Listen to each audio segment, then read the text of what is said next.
ಶಾಸಕ ಜಿಎಸ್ ಶ್ರೀನಿವಾಸರಿಂದ ಹಲವಾರು ಕಾಮಗಾರಿಗಳಿಗೆ ಶಂಕುಸ್ಥಾಪನೆ. ಅಜ್ಜಂಪುರ ತಾಲೂಕಿನ ಜಾವೂರು, ಬಗ್ಗವಳ್ಳಿ, ಕಲ್ಲೇನಹಳ್ಳಿ, ಹನುಮನಹಳ್ಳಿ ಗ್ರಾಮ ಪಂಚಾಯಿತಿಗಳ ವ್ಯಾಪ್ತಿಯಲ್ಲಿ ಹಲವಾರು ಕಾಮಗಾರಿಗಳಿಗೆ ಶಾಸಕ ಜಿಎಸ್ ಶ್ರೀನಿವಾಸ್ ಶಂಕುಸ್ಥಾಪನೆ ಹಾಗೂ ಉದ್ಘಾಟನೆಗಳನ್ನು ನೆರವೇರಿಸಿ ಮಾತನಾಡಿ, ಜಾವೂರು ಗ್ರಾಮದ ಹಳ್ಳಕ್ಕೆ ಸುಮಾರು 2.5 ಕೋಟಿ ಅನುದಾನದಲ್ಲಿ ಚೆಕ್ ಡ್ಯಾಂ ನಿರ್ಮಾಣ, ಬಗ್ಗವಳ್ಳಿ ಗ್ರಾಮ ಪಂಚಾಯಿತಿ ವ್ಯಾಪ್ತಿಯಲ್ಲಿ ಬಗ್ಗವಳ್ಳಿಯಲ್ಲಿ ನೂತನ ಗ್ರಂಥಾಲಯ ಸ್ಥಾಪನೆ, ಉದ್ಘಾಟನೆ, ಚೆನ್ನಾಪುರದಲ್ಲಿ ಆಯುಷ್ಮಾನ್ ಭಾರತ್ ಆರೋಗ್ಯ ಮಂದಿರ ನಿರ್ಮಾಣ, ಮಲ್ಲೇನಹಳ್ಳಿ ಕಾಲೋನಿಯಲ್ಲಿ ಸಿಸಿ ರಸ್ತೆ ಇನ್ನಿತರ ಕಾಮಗಾರಿಗಳಿಗೆ ಚಾಲನೆ ನೀಡಲಾಗಿದ್ದು, ಕಾಂಗ್ರೆಸ್ ಪಕ್ಷ ಹಾಗೂ ಸರ್ಕಾರದ ಎಲ್ಲ ಜನಸಾಮಾನ್ಯರಿಗೂ ಅನುಕೂಲವಾಗುವಂತೆ ಹಾಗೂ ಕಂದಾಯ ಉಪಗ್ರಾಮದಡಿಯಲ್ಲಿ ಸಾವಿರಾರು ಜನರಿಗೆ ಹಕ್ಕುಪತ್ರ ನೀಡುವಂತೆ ಮಾಡಲಾಗಿದೆ ಎಂದರು.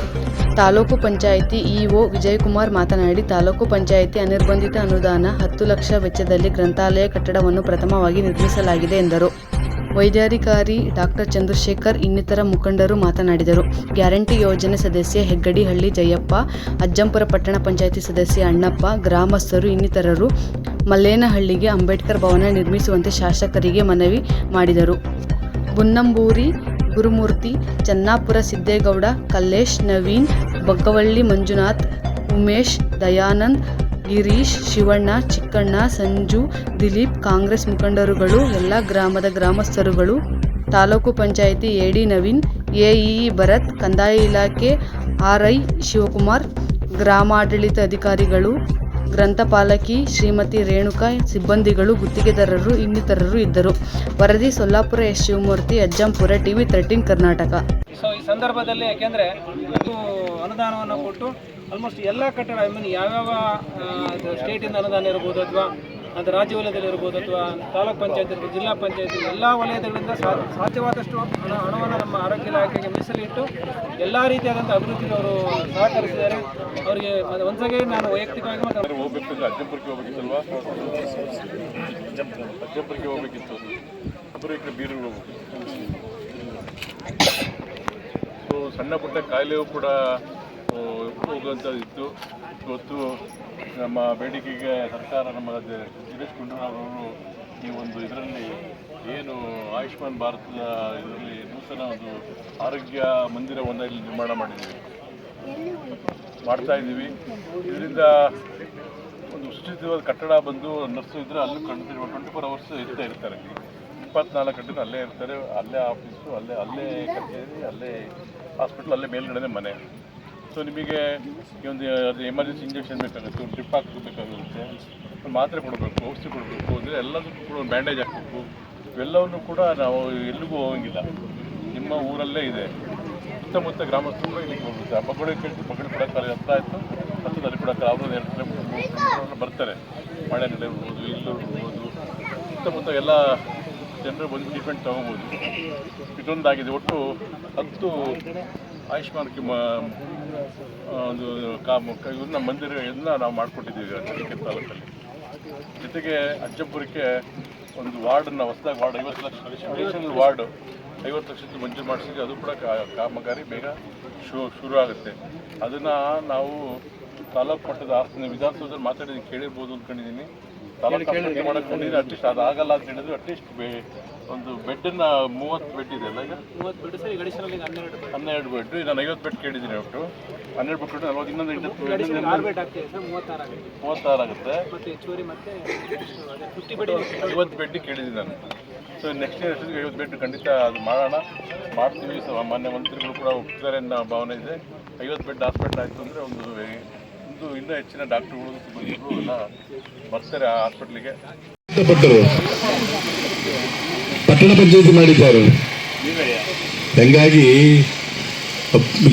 ಎಲ್ಲರೂ ಮಾಡ್ಬೋದಿತ್ತು. ಇವೆಲ್ಲ ಪ್ರಯತ್ನಗಳನ್ನು ಪಟ್ಟಿದ್ರಿಂದ ಹಂಗಾಗ್ತು. ಭಾರಿ ತಾಲೂಕು ರಚನೆ ಮಾಡೋಕ್ಕೋಸ್ಕರ ಸ್ಟ್ರೈಕು, ಕಾಲ್ಜಾತಿ ನಿರ್ವಹಣೆಗೆ 1 ವರ್ಷ 2 ವರ್ಷ 3 ವರ್ಷ ಹೋರಾಟ ಮಾಡಿರ್ತಕ್ಕಂಥ ನಿದರ್ಶನಗಳು ಇದೆ. ಹಂಗಿದ್ರು ಆಗಿರಲಿಲ್ಲ. ನಮ್ದಾದ ಮೇಲೆ ಏನು ಮಾಡಿಸ್ಕೊಂಡು ಎಲ್ಲ ಒಂದು ರೀತಿಯಾಗಿ ಒಂದು ನೀತಿ ಇರ್ತವೆ. ಆ ರೀತಿ ಫಾಲೋಅಪ್ ಮಾಡಬೇಕು ಕೆಲಸಗಳು. ಅವಾಗ ಕೆಲಸಗಳಾಗ್ತವೆ. ಅದರಿಂದ ಕೆಲಸ ಪ್ರಯತ್ನ ಪಟ್ಟಿದ್ದೀವಿ ಪ್ರಾಮಾಣಿಕವಾಗಿ. ಇವತ್ತು ಬಹಳ ಒಂದು ಒಳ್ಳೆ ಕೆಲಸ ನಿಮ್ಮ ಊರಿಗೆ ಆಗಿದೆ. ನಂದು ಕೊನೆಯದಾಗಿ ದಯವಿಟ್ಟು ಚುನಾವಣೆ ಜಿಲ್ಲಾ ಪಂಚಾಯತಿ ಬರುತ್ತೆ, ತಾಲೂಕ್ ಪಂಚಾಯತಿ ಬರುತ್ತೆ, ಶಾಸಕ ಗ್ರಾಮ ಪಂಚಾಯತಿ ಬಿಟ್ಕೊಂಡು ಟಿಕೆಟ್ ಇಲ್ಲ. ಅದಕ್ಕೆ ಇಂಡೈರೆಕ್ಟ್ ಎಲ್ಲ ನಮ್ಮರೆ ಅದು ಹೆಂಗಪ್ಪ ಅಂದರೆ ಸರ್ಕಾರ ಎಕಡೆ ಕೇಳ್ತಾ ಆ ಕಡೆ ಬಂದ್ಬಿಡ್ತು 90%, 70%, 30% ಇಲ್ಲಪ್ಪ ಅಂತ ಇರ್ತಾರೆ ಅಷ್ಟೇ. ಆಯಿತಾ? ಅದರಿಂದ ಮುಂದೆ ಬರ್ತಕ್ಕಂಥ ವಿಧಾನಸಭೆ ಚುನಾವಣೆಯಲ್ಲೂ ಕೂಡ ನಮಗೆ ಆಶೀರ್ವಾದ ಮಾಡಬೇಕು. ಕೆಲಸ ಮಾಡಿಕೊಟ್ಟಿದ್ದೀವಿ, ಕೂಲಿ ಕೇಳ್ತಿದ್ದೀವಿ. ದಯವಿಟ್ಟು ಕೂಲಿ ಇನ್ನೂ ಕೊಡೋದಲ್ಲಿ ತಪ್ಪದಲ್ಲೇ ಓಟ್ ಹಾಕೋದ್ರ ಮುಖಾಂತರ ಕೂಲಿ ಕೊಡಿ ಅಂತ ಕೇಳ್ತಾ ನಮ್ಮ ಮಾತು ಮುಗಿಸಿ. Thank you.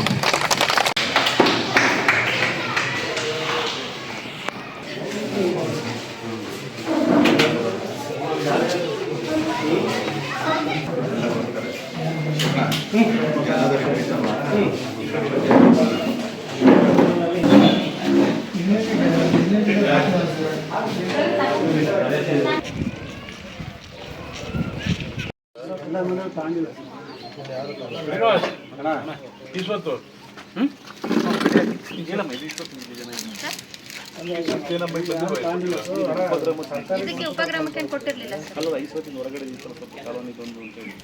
ಅಲ್ಲೇ ಇದೆ ಚೆನ್ನಾಪುರ. ಅದು ನೋಟಿಫಿಕೇಶನ್ ಹೋಗಿದೆ ಸರ್. ಇದು ಇಲ್ಲ ಸರ್. ಯಾಕಿಲ್ಲ? ಇದು ಗ್ರಾಮ ಠಾಣ ಸರ್. ಇದನ್ನೇನು ಕೊಟ್ಟಿಲ್ಲ ಸರ್ ಸೆಟ್ಲ್ಮೆಂಟ್.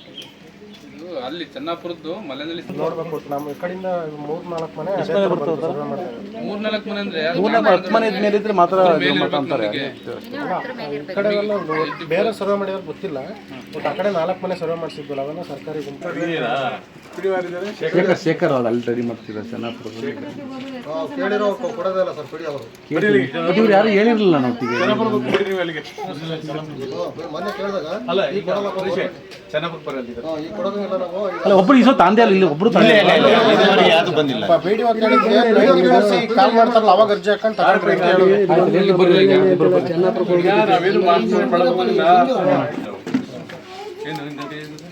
ಏನು ಶಿಕ್ಷಣ ನಿಮಗೆ ಕೊಟ್ಟಿದ್ದಾರೆ. ಮುಂಚೆ ಆಕ್ಚುಲಿ ತುಂಬಾ ಹಿಂದುಳಿದವರು ನೀವೇ, ಸಾಮಾಜಿಕವಾಗಿ, ಆರ್ಥಿಕವಾಗಿ, ಶೈಕ್ಷಣಿಕವಾಗಿ ಹಿಂದುಳಿದವರು ನೀವು. ಕೆಲಸಗಳು ತಗೋಬೇಕಾದ್ರೆ ನಿಮಗೆ ಲಾಭಾಂಶ ಆಗೋದು, ಬೇರೆ ಕೆಲಸಗಳು ತಗೋಬೇಕಾದ್ರೆ ನಿಮಗೆ ಕಷ್ಟ ಆಗೋದು. ಅವ್ರಿಗೆ ಕಾಂಪಿಟೇಷನ್ ಮಾಡೋಕ್ಕಾಗ್ತಿರಲಿಲ್ಲ ಕೆಲವು ಬೇರೆ ಜಾತಿಗಳಿಗೆ. ಈಗೇನಾಗಿದೆ, ನಿಮ್ಮಲ್ಲಿ ನೀವು ಈಗ 100% ನಿಮಗೆ ಎಲ್ಲ ಡಿಪಾರ್ಟ್ಮೆಂಟ್, ಪೊಲೀಸ್ ಇರ್ಬೋದು, ಟೀಚರ್ ಇರ್ಬೋದು, ಎಲ್ಲದೂ ಕೆಲಸ ಆಯ್ತಾ. ಇದು ನಮ್ಮ ಸಿದ್ದರಾಮಯ್ಯ ಮಾಡಿದ್ದು, ಸರ್ಕಾರ ಮಾಡಿದ್ದು. ಹಿಂದೆ 10 ಮಾಡಕ್ ಕೊಟ್ಟರು, ಭಾರಿ ವಿರೋಧ ಆಯ್ತು, ಆಯ್ತು ಬಿಟ್ಟರು. ಹಂಗವರು ಕೂಡ ಇಷ್ಟು ಮಾಡಿದ್ದಾರೆ. ಅದು ಟ್ರೈನ್ ಗ್ಯಾರಂಟಿ. ನೀವೆಲ್ಲ 2,000 ಬರ್ತಿದ್ದೀರ? ಯಾರಾದ್ರೂ ಕನ್ಬಿಲ್ ಕಟ್ತೀರಿ ಇವರ ಕಾಲೋನಿಗೆ? ಮಹಿಳೆಯರಿಗೆಲ್ಲ ಬಸ್ ಬಿಟ್ಟಿದ್ದೆ ಹೋಗ್ತಾರೆ. ಹೋಗೋದ್ರಿಂದ ಏನಾಗಿದೆ ಅಂದ್ರೆ ನಿಮ್ಮೂರಲ್ಲಿ ಅದಾಗಿಲ್ಲ. ಕೆಲಸ ಮಾಡ್ಬೇಕು ಅಂದ್ರೆ ಬಸ್ ಚಾರ್ಜ್ ಕೊಟ್ಟು ಹೋಗಿ ಬಸ್ ಬರೋಕ್ಕೆ ದುಡ್ಡು ಜಾಸ್ತಿ ಆಗುತ್ತೆ, ಲೆಕ್ಕಾಚಾರ ಹಾಕಿದ್ರು. ನಿರುದ್ಯೋಗ ಸಮಸ್ಯೆ ಕೂಡ ಈ ಬಸ್ ಶಕ್ತಿ ಯೋಜನೆ ಸಿದ್ದರಾಮಯ್ಯರು ಸಮಸ್ಯೆ ಜಾಸ್ತಿ ಇದೆ, ಖಾತೆಗಳಾಗಿಲ್ಲ ಅಂತ ನಾನು ಮಕ್ಕಳಿಗೆ ಕೊಟ್ಟರೆ ಇನ್ನು ಭಾವಿಕೆ ಕೊಡಬೇಕು. ನೀವು ಇದುವರೆಗೂ ಕೂಡ ಕಾಲಗಳಿಗೆ ಯಾರು ಸೋತಿದೆಯಾ? ಇಲ್ಲ. ನಾವು ಫಸ್ಟಿಗೆ ಮಾಡಿದ್ರು ಕೂಡ ನೀವು ದುಡ್ಡು ಕಟ್ಟೋದಕ್ಕೆ ಎಷ್ಟು ಕಟ್ಟಬೇಕು? ಅಂದಾಜು 600-800 ರೂಪಾಯಿ ಕಟ್ಟಬೇಕು. ಅದನ್ನ ಯಾರು ಕಟ್ಟಬೇಕು? ಫಲಾನುಭವಿ ಕಟ್ಟಬೇಕು. ಆಯ್ತಾ? ನೀವು ಕಟ್ಟದಲ್ಲೇ ಇದ್ರೆ ನಾನು ನಿಮಗೆಲ್ಲ ಒಳ್ಳೆದಾದ ಕಾಂಕ್ರೀಟ್ ರಸ್ತೆ ಮಾಡಿ ಒಳ್ಳೆ ರಸ್ತೆ ಆಯ್ತು, ಕಾಲೋನಿಗೆ ಓಡಾಡಕ್ಕೆ ಆಗ್ತಿರಲಿಲ್ಲ. ಪಂಚಾಯತಿ ಬಿಲ್ಡಿಂಗ್ ಆಯಿತು, ಪಶು ಆಸ್ಪತ್ರೆ ಆಯಿತು, ಶುದ್ಧ ನೀರಿನ ಘಟಕ ಆಯಿತು, ಇಲ್ಲಿ 1 ಕೋಟಿ ರಸ್ತೆ ಆಯಿತು, ಪೆನ್ಷನ್ ಮಾಡಿಕೊಟ್ವಿ. ಈ ಸುತ್ತ ಕೊಡೋಕ್ಕೆ ಎಲ್ಲ ನಾವು ಪ್ರಯತ್ನ ಪಡ್ತಾ ಇದ್ದೀವಿ. ಇನ್ನೂ ಅಭಿವೃದ್ಧಿ ಕೆಲಸಗಳಾಗಬೇಕು. ನೀವು ಮೊನ್ನೆ ಬಂದಾಗ ಆಯುಷ್ಮಾನ್ ಆಸ್ಪತ್ರೆ ಕೇಳಿದ್ರಿ, ಅದು 2 ಕಿಲೋಮೀಟರ್ ಚೆನ್ನಾಪುರದಲ್ಲಿ ಇರೋದ್ರಿಂದ ಮಾಡೋಕ್ಕಾಗೋದಿಲ್ಲ ಅಂತ ಹೇಳ್ತು. ಈ ಸೊಕ್ಕೆ ಬೇರೆ ಇದಿಲ್ಲ, ಸೊಕ್ಕೆ ಹತ್ರ ಆಗುತ್ತೆ ನಿಮಗೆ, ಚೆನ್ನಾಪುರ ಹತ್ರ ಕೂಡ ನಾವು ಚೆಕ್ ಡ್ಯಾಮ್ ಕಟ್ಬಿಟ್ಟು, ಸರಿಯಾದ ಚೆಕ್ ಡ್ಯಾಮ್ ಕಟ್ಬಿಟ್ಟು ನಿಮಗೆ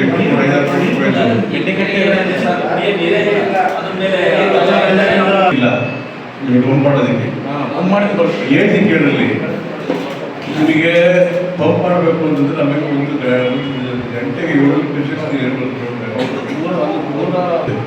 ನಾವು ರಾತ್ರಿ ಬಿಟ್ಟರೆ ಬಂದು ನಿಂತ್ಕೊಳ್ಳೋದು ನೀರು ಶಾಂತಿಪುರ.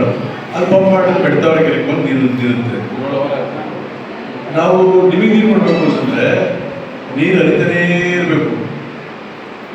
ಇಲ್ಲಿ ಹೋಗ್ತಾ ಇರೋದು ಬಾಡಿ ತುಂಬಿದ್ದೆ ವೇಸ್ಟ್ ಆಗುತ್ತೋ ಈಗ ಇದ್ಕೊಡಕ್ಕೆ ಗಲಾಟೆ. ಈ ನೀರು ಕೊಡೋದಕ್ಕೆ ಲಕ್ಕವಳ್ಳಿ ಭಾಗದವರು ರೈತರು ದಾವಣಗೆರೆ ಅಂತ ಹೇಳಿದ್ರೆ ಎಲ್ಲ ಗಲಾಟೆ ಮಾಡ್ತಾರೆ. ನಿಮಗೆ ಕೊಡ್ತಾ ಇರ್ತಕ್ಕಂಥದ್ದು ಶರಾವತಿಯಿಂದ ಕೊಡಬೇಕು, ಅದರ ಪೂರ್ವ ತುಂಗಾದಿಂದ ಕೊಡಬೇಕು, 15 ನೀರು ಲಕ್ಕವಳ್ಳಿ ಡ್ಯಾಮ್ ತುಂಬಿರುತ್ತೆ. ನಿಮಗೂ ನೀವು ಯಾವಾಗ ಕೊಡ್ಬೋದು.